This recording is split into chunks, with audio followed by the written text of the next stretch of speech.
자, 여러분에게 질문 하나 던질게요. 여러분, 제가 들고 있는 성경이죠. 이 성경은 전 세계적으로 가장 많이 읽힌 책이라면은 이 책이죠. 베스트셀러죠. 그러면 이 성경 다음으로 많이 읽혀진 책이 뭘까요? 여러분 아시는 분이 알 거예요. 여러분이 안 읽으셨다면 정말 읽으셔야 해요. 강추합니다. 성경 다음으로 많이 읽혔다면, 여러분들이 모르고 있다면 좀 의외죠. 바로 존 버년의 철로 역정입니다.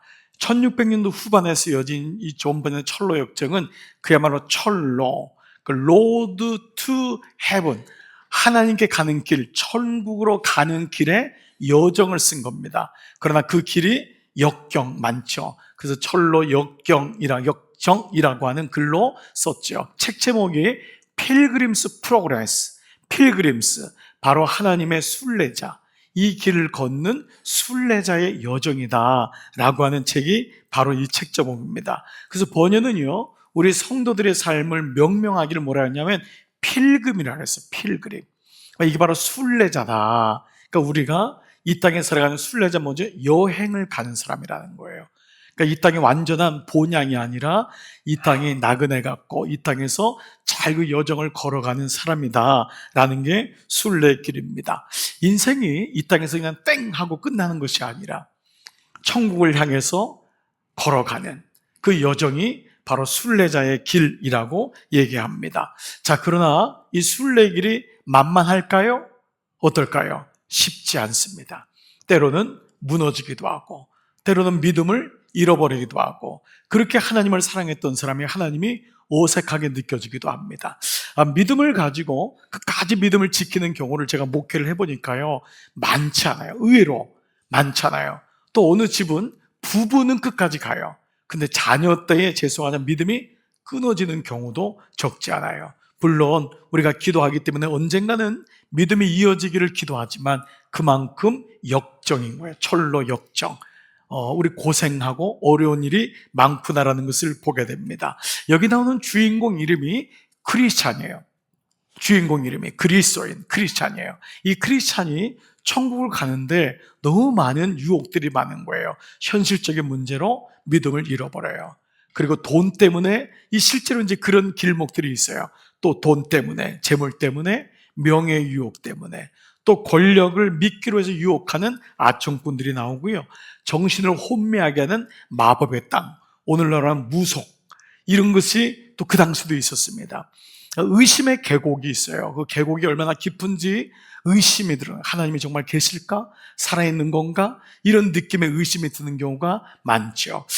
사실 존 버년이 이렇게 우리 인생을 필그림, 이 순례자라고 한 것은 그게 창작물이 아닙니다. 바로 성경이 우리 인생을 바로 순례자라고 얘기하고 있어요. 바로 나그네요, 이방인이라고까지 얘기합니다. 구약에 나오는 아브라함, 이삭, 야곱, 하나님의 사람들은 모두 다 내가 나그네의 길을 걸었다라고 고백합니다. 신약에 와서도 베드로서도 그렇고 히브리서도 그렇고 우리가 나그네요, 우리가 이방인이라고 말하고 있습니다. 자, 히브리서 우리가 11장 13절 보시면요, 한번 같이 읽을까요? 시작. 이 사람들은 다 믿음을 따라 죽었으며 약속을 받지 못하였으되 그것들을 멀리서 보고 환영하며 또 땅에서는 외국인과 나그네임을 증언하였다는 거예요. 그러니까 외국인은 뭐예요? 사는 게 불편하죠. 우리가 이 땅에 사는 게 만만치 않은 겁니다. 왜냐하면 우리의 본향이 있기 때문임을 말씀하죠. 그리고 또 우리가 나그네라는 거예요. 나그네는 거쳐가는 거예요. 만약 이게 아니라면 우리는 여기서 영원히 살아야 돼요. 우리는 늙거든요. 우리는 아픈 데가 한두 군데 생기기 시작해요. 그리고 아무리 건강해도요, 8순, 9순이 되면은 꺾여요. 그리고 주님 나라 갈 준비를 해야 되는 게 인생이에요. 여기서 예외된 사람은 아무도 없어요. 그래서 히브리 기자는 그 다음에 뭐라고 썼냐면은 이렇게 말해요. 그들이 이같이 말하는 것은 자기들이 본향을 찾는 자임을 나타내는 거예요. 우리의 본향이 여기가 아니래요. 우리는 본향을 향해 가는 존재다. 그래서 우리가 순례자다라는 거예요.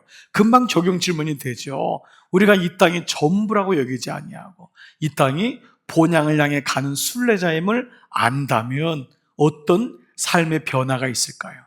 우리의 삶은 생각하는 것도 다를 거예요. 그것 때문에 그렇게 막 힘들어하고 막 죽고 싶고 그런 마음에 들다가도 이 나그네 길인데 이것 때문에 내가 이렇게 왜 속상하고 있지? 내가 왜 이렇게 이것 때문에 힘들어하고 있지? 그때마다 툴툴 털 수 있는 용기가 일어날 거예요. 오늘 말씀 바로 시편 말씀이 그 말씀입니다. 스가랴에 이어서 어제부터 8월 31일까지 시편 말씀을 묵상합니다. 그중에 이제 오늘 본문이 122편인데요. 시편의 120편부터 134편까지를 순례자의 노래라고 해요. 그래서 순례시라고 해요. 순례시. 순례자가 부르는 노래, 이 광야에서 우리와 같이 이 땅을 살아가면서 부르는 노래인데, 오늘 그래서 122편도 여기 속해 있는데 그 표제 제목이 뭐죠? 다윗의 시, 뭐라고 나있죠? 곧 성전에 올라가는 노래. 이 땅에 살면서 순례길을 걷다가 성전에 가서 예배드리고 싶어하는 그 마음을 쓴 게 순례시입니다. 그러니까 우리가 이 땅의 광야길에서 얼마나 외로워요. 힘들어요. 그렇잖아요. 그 이런 말 있잖아요. 내가 옆에 있는데도 나는 외롭다.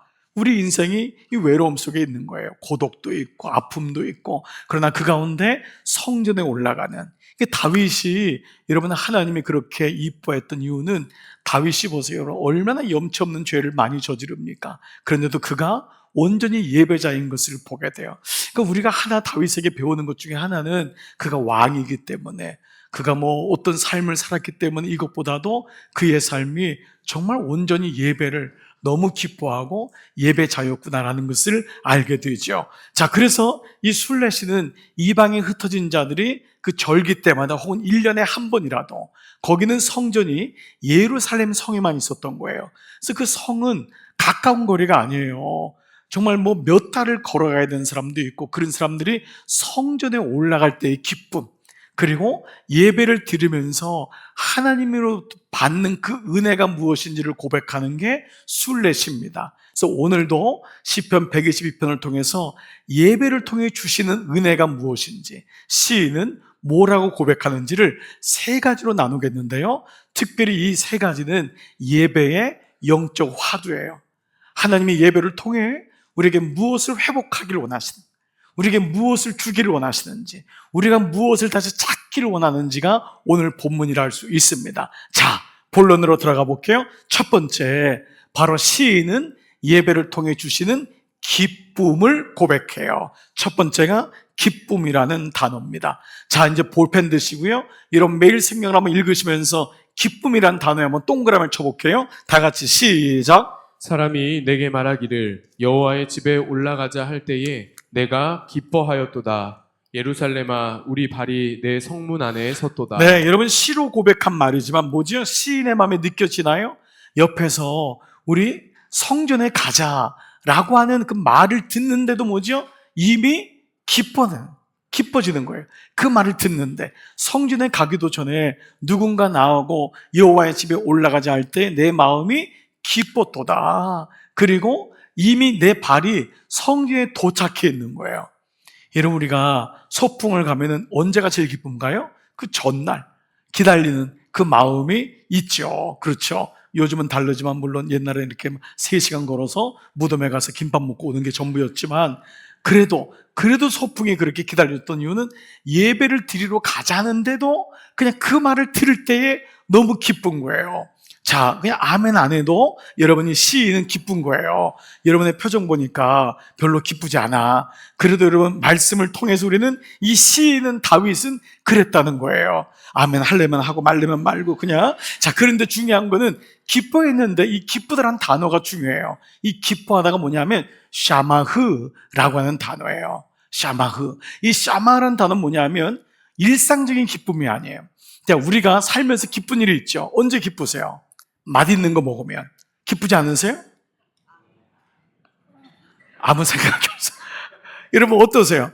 뭔가 옷을 사면 기쁘지 않아요? 그렇죠. 예, 쇼핑할 때 기쁘지 않으세요? 여러분 다 초월했어요? 어떤 월급 받으면 기쁘지 않아요? 그렇죠. 예, 우리 아이가 대학 가면 슬프지요? 기쁘지요? 직장 들어서 첫 월급을 가져와서 엄마 첫 월급이에요. 얼마나 기뻐요. 그렇지 않나요?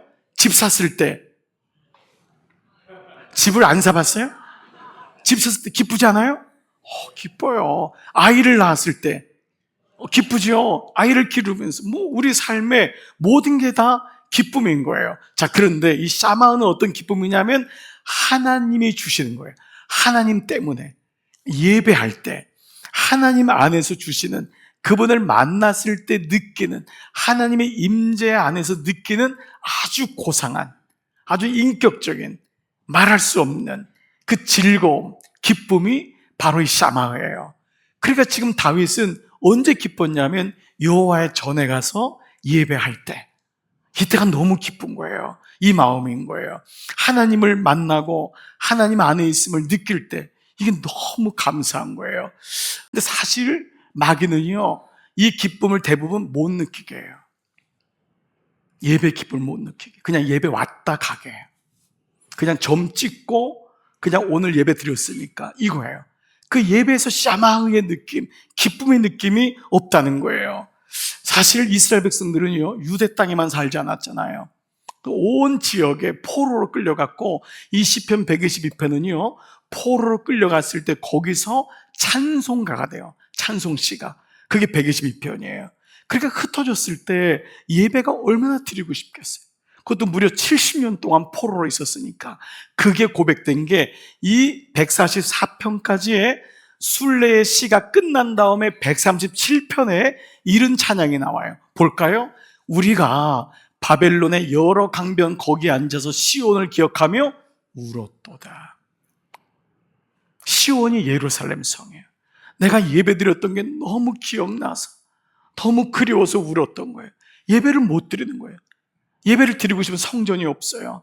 그걸 울었던 거예요. 심지어는 그 다음에 보니까 마음이 어떠냐면은, 자, 넘겨보세요. 우리가 이 땅에서, 이방 땅에서 어찌 여호와의 노래를 부를까? 어떻게 우리가 이 신세가 됐냔 말이에요. 이 이방 땅에서 여호와의 노래를 부르게 되었구나. 근데 그 뒤에 꿀이 뭐냐면, 하지만 예루살렘아, 그 성전아, 내가 너를 잊을 수 없다는 거예요. 이 반어법인데, 그 잊는다는 것은 내 오른손이 수금 타는 것을 잊는 것과 같다, 이 말이에요. 이게 원어가. 내 오른손이 수금 타는 걸 어떻게 잊을 수가 있어요? 그래서 내가 잊을 수 없다는 거예요. 이걸 시로 표현한 게 이 고백인 거예요. 그러니까 오늘 이 다윗은 예배를 통해 주시는 뭐를요? 기쁨을 회복하기를 원했던 거예요. 사실 우리는 정체성 말씀을 통하여 이 기쁨이 우리 안에 있다 없다? 있다. 우리 안에 있는 거예요. 우리는 하나님의 형상대로 지음받았기 때문에 이 기쁨이 있는데 세상에 그냥 다 잃어버린 거예요. 죄성 때문에. 우리가 뭘 알고 있는 그거는 거짓 감정인 거예요. 분노, 슬픔, 좌절, 아픔, 증오. 이거는 하나님이 주시는 마음이 아닌 거예요. 주님 주시는 것은 기쁨인데 이거를 잃어버렸기 때문에 순례자는 예배드리지 않을 수가 없는 거예요. 예배를 드릴 때마다 그 기쁨, 하나님이 주신 그 성품, 그 마음을 회복할 수 있는 거죠. 아멘. 사랑하는 여러분, 여러분에겐 예배를 통해 기쁨을 경험하십니까? 여러분 안에 있는 기쁨이 있음을 알고 있습니까? 오늘 예배는 하나님께 플러그인, 접속되는 거예요. 주님께 플러그인 된다면 그 하나님의 기쁨이 여러분에게로 흘러가는 줄 믿습니다. 이 기쁨을 오늘도 회복하세요. 그리고 이 기쁨을 가지고 사시기를 축복합니다. 두 번째는 시인은 예배를 통해 주시는 뭐죠? 감사를 고백해요. 첫 번째 영적 DNA 기쁨이라면 두 번째 예배의 DNA는 감사입니다. 3절 4절 동그라미 쳐볼까요? 시작. 예루살렘아 너는 잘 짜여진 성읍과 같이 건설되었도다. 지파들 곧 여호와의 지파들이 여호와의 이름에 감사하려고 이스라엘의 전례대로 그리로 올라가는도다. 자, 그의 여호와의 이름에 뭐라고요? 감사한다. 여기 먼저 첫 구절 보니까 너는 잘 짜여진 성까지 건설되었도다. 이 말은 건축물이 아름답다고는 외형적인 것을 의미하지 않아요. 이 말은 예배의 모든 순서가 촘촘히, 그것이 마치 잘 짜여진 건축물처럼 어느 순간 하나도 예배의 은혜를 놓칠 수 없구나 라고 하는 고백이에요. 이 예배가 예루살렘 성전이 성벽이 막 잘 짜지고 건축물이 우월하다 그 말이 아니라 그 안에서 드리는 그 예배가 너무 잘 짜여진 그 성읍과 같이 그런 예배를 드린다라는 거예요. 이 다윗은 예배 건축자거든요.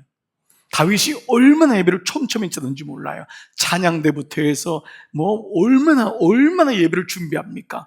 그를 하나님이 그것을 기뻐하시는 거예요. 모든 예배 순서가 잘 짜여진 성읍과 같도다. 그러면서 뭐라고 하죠? 모든 지파들이 여호와의 이름에 감사하려고. 그 예배의 목적은 무엇을 획득하기 위함이 아니에요. 예배는 그 자체로 주님이 나의 감사의 대상이 되는 거예요. 주님 감사해요. 주님 감사해요. 이게 그리스도인의 고백 아닙니까? 어려운 일 당했는데도 주님 감사해요. 아멘. 여러분, 이 은혜가 있는 건데 또 하나의 비밀이 있어요. 바로 전례대로라는 거예요. 이 전례는 리추얼을 따라, 이 문자로 한다면은요, 절기를 따라해요. 그런데 이 절기를 따라 갔다는 의미는 뭐냐면 온 가족이라는 의미가 있어요. 이 안에는 한 명도 빠짐없이라는 말이에요. 이스라엘 백성은요, 절기가 되면은 모든 아이들, 예수님도 12살에 성전에 가서 잃어버렸잖아요. 어린 아이들, 걸을 수만 있으면 어린 아이들부터 노년까지가 다 성전으로 가는 축복을 누린 거예요. 그들은 건강을 유지하려는 목적이 뭐냐면 성전을 걸어갈 수 있는 건강을 유지하는 게 최고였어요. 그만큼 성전이 중심되었던 거예요. 이 말은 온 가족이란 말은 한 명도 빠짐없이에요. 여러분, 오늘도 이렇게 상부 예배를 드리지만 물론 부득불 이유가 다 있지만 여러분 중에 가족에 대한 구원, 가족이 함께 예배드리는 그 모습을 좀 꿈꿨으면 좋겠어요. 여러분 안에 하나님의 감사가, 하나님의 좋은 성품이 이미 내 안에 있는 거예요. 그러나 죄로 인해서 이것을 잃어버렸을 때 예수 그리스도의 십자가가 우리가 그 안에 오므로 쓴물이 단물이 되는, 마라가, 나무가 던져지니까 그때 마라가 단물이 되는 역사처럼 예배를 통해 나의 본 마음은 감사였구나, 이 마음이 회복되는 것입니다. 오늘 예배 때 여러분이 감사가 충만한 것은 여러분 안에 이미 감사의 마음이 있기 때문입니다. 아멘. 이것을 예배를 통해 부단히 활성화시키는, 부단히 워크아웃 시키는 거예요. 그때 주님의 은혜가 여러분을 이끌어가는 것을 경험하게 될 줄 믿습니다. 세 번째 DNA는 뭐죠? 시인은 예배를 통해 평안을 고백합니다. 첫 번째 DNA 뭐라 그랬죠? 기쁨. 두 번째는 감사. 세 번째는 평안입니다. 6절 8절 시작. 예루살렘을 위하여 평안을 구하라. 예루살렘을 사랑하는 자는 형통하리로다. 내 성 안에는 평안이 있고 내 궁중에는 형통함이 있을지어다. 내가 내 형제와 친구를 위하여 이제 말하리니 내 가운데에 평안이 있을지어다. 시인은 예루살렘 안에, 성전 안에 세상이 줄 수 없는 평안이 있음을, 그 예배자에게 오는 놀라운 영적 파워 중에 하나가 뭐냐면 평안인 거예요. 그것이 하나님의 형상대로 지음받은 우리 안에 있다 없다? 있어요. 있는데 이거를 잃어버리고 사는 거예요. 세상 사람들은 몰라요. 세상 사람들은 알 수가 없어요. 그러나 이미 하나님을 아는 우리에게는 이 주신 평안이 있는데 이것을 시인은 형통함과 이퀄을 하고 있어요. 평안이 형통함을 준대요. 여러분 여기 동의하세요? 정말 평안이 형통함이에요. 아멘. 여러분이 아무리 가지고 있어도요, 보채미 있고 늘 두렵고 불안하다면 이거는 형통함이 아니에요. 여러분, 부자들을 저는 부러워한 적은 한 번도 없어요. 부자들을 누가 존경합니까? 부러워는 하죠. 예, 부러워는 할 수 있어요. 그렇지만 존경하진 않아요. 왜냐하면 평안은 그건 돈으로 살 수 없기 때문에 그래요. 여러분, 이런 말이 있죠. 돈으로 화로운 집은 살 수 있어도 행복한 가정은 살 수 없고, 돈으로 값비싼 시계를 살 수 있어도 돈으로 시간은 살 수가 없고, 돈으로 비싼 다이아를 살 수 있어도 돈으로 그 사람의 사랑은 얻을 수 없고, 돈으로 쾌락은 살 수 있어도 진정한 기쁨은 살 수 없고, 돈으로 편안한 것은 살 수 있지만 진짜 평안은 살 수 없다. 아멘. 여러분 동의하실 것입니다. 오늘 이 평안은 어디로부터 오냐면 바로 내 안에 있는 하나님의 은혜가 예배를 통해 확인되고 예배자에게 주시는 놀라운 은혜가 평안인 줄 믿습니다. 사랑하는 여러분, 예수님이 부활 후 제자들에게 제일 먼저 하신 말씀이 뭔 줄 아세요? 두려워하지 마라. 내가 너에게 평안을 주더라. 이 메시지 아닙니까? 요한복음 14장 27절 이후에 보면은 평안을 너에게 끼치노니. 이게 부활 후에 우리의 모습을 너무 잘 아시는 거예요. 근데 이 평안은 곧 나의 평안이래요. 세상의 평안이 아니래요. 사람으로부터 오는 평안이 아니래요. 그리고 이것을 너에게 주는데 내가 너에게 주는 것은 세상이 주는 것과 같지 아니하리니 너희는 마음에 근심하지 말고 두려워하지도 말라. 오늘 이 말씀이 여러분의 말씀이 되시기를 축복합니다. 그러려면은 말씀이 내 안에서 심겨져야 돼요. 나는 말씀을 듣지만은 사실 흘려보낼 때가 많아요. 이 말씀을 내가 기억하고 선포하고 아멘으로 동의할 때만이 이 말씀이 내게 장착돼요. 우리는 지금 여러분의 말씀을 다 듣기 때문에 다 듣는 걸 착각하는데 그렇지 않습니다. 오늘 이 말씀이 여러분에게 다시 기억되기를, 선포되기를, 아멘으로 화답되기를 축복합니다. 말씀을 마무리할게요. 오늘 시편 22편이 9절로 마무리되는데요. 9절 볼까요? 여호와 우리 하나님의 집을 위하여 내가 너를 위하여 복을 구하리로다. 이게 말씀은 어떤 말씀이냐면 여호와 하나님의 집에 거하는 자가 복이 있다. 예배하는 자가 복이 있다는 것을 다윗이 자기의 자손들에게, 후손들에게 고백하는 거예요. 여호와 예배드리는 자가 복이 있다. 이 예배의 비밀을 알고 있냐라는 거예요. 오늘 여러분들이 다 예배 이렇게 와서 예배를 드려요. 어떤 분은 멀리서 가까이서 예배를 드려요. 물론 다 같은 공간에 있어요. 그러나 여러분이 똑같은 마음은 아닐 거예요. 어떤 분은 예배를 드려주는 분도 있어요. 미안하지만 내가 드려줄게요. 예배 봐줄게요. 그리고 왔지만은 그냥 시간을 지나고 끝난 다음에 어디를 갈 곳이 목적지인 분도 있을 거예요. 하여간 어떤 마음이든지 여러분이 예배를 드리고 있다는 것은 사실이에요. 그런데 이건 하나 나가야 돼요. 하나님이 이 예배를 얼마나 귀하게 여기시는지, 얼마나 존귀하게 여기는지. 제가 오죽하면 웃음 말로 하나님이 다윗의 죄악과 예배 한 번을 퉁쳤다고 했겠어요. 하나님이 죄는 갚으시는 분인데 그 예배를 그렇게까지 사모하고 기다렸던 것은 우리가 예배에 목마른 게 아니라 하나님이 예배에 목말라요. 여러분, 자녀가 부모를 목말라는 줄 아세요? 천만에요. 내가 자녀를 목말라요. 내가 아이한테 연락 오기를 손꼽아 기다려요. 이게 하나님의 마음인 거예요. 근데 이 아이가 부모의 마음을 알고 거기 한번 응해주면은요, 부모는 하이파이를 하는 거예요. 내게 있는 걸 모든 걸 다 주고 싶어 하는 거예요. 그래서 하나님이 지금도 I'm looking for worshiper.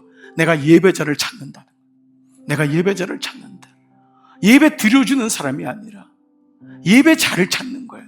그 예배가 너무 소중하기 때문에 그때 예배를 통해서 우리에게 어떤 일이 일어나냐, 예배 때 우리를 괴롭히고 우리를 막고 마귀의 모든 우리에게 얼마나 방해해요. 이것이 예배를 통해 묶여지는 거예요. 아멘. 예배를 통해 하나님의 은혜가 풀려지는 거예요. 이걸 여러분이 경험하시고 신뢰하셔야 돼요. 사랑하는 여러분, 우리는 예배하는 자로 부름받은 거예요. 예배자로 창조받은 거예요. 이걸 어기면은 아무리 딴 게 들어와도 기쁘지 않아요. 오래 가지 않아요. 감사도 사라져요. 그리고 평안도 없어져요. 오늘 예배자에게 주시는 이 다윗의 축복이 저는 우리 모두, 여러분 모두의 축복이 되기를 축복합니다. 그래서 예배를 통해 잃어버린 기쁨을 회복하세요. 아멘. 내 안에는 기쁨이 있었군요. 예배를 통해 잃어버린 감사를 회복하세요. 나는 감사가 있었군요. 예배를 통해 잃어버린 평안을 회복하세요. 내 안에는 평안이 있었군요. 그때 우리는 오늘 예배 끝나고 문을 열고 나가면서 예배자가 나간다, 길을 비켜라, 그런 마음으로 한 주간 동안 힘을 내고 어렵고 고되지만 순례자지만 다시 다음 주에 와서 주님 지쳤습니다, 힘듭니다, 그러나 다시 제가 예배로 회복하겠습니다. 이 은혜가 오늘 예배하는 이런 모두에게 임하기를 주의 이름으로 축복합니다.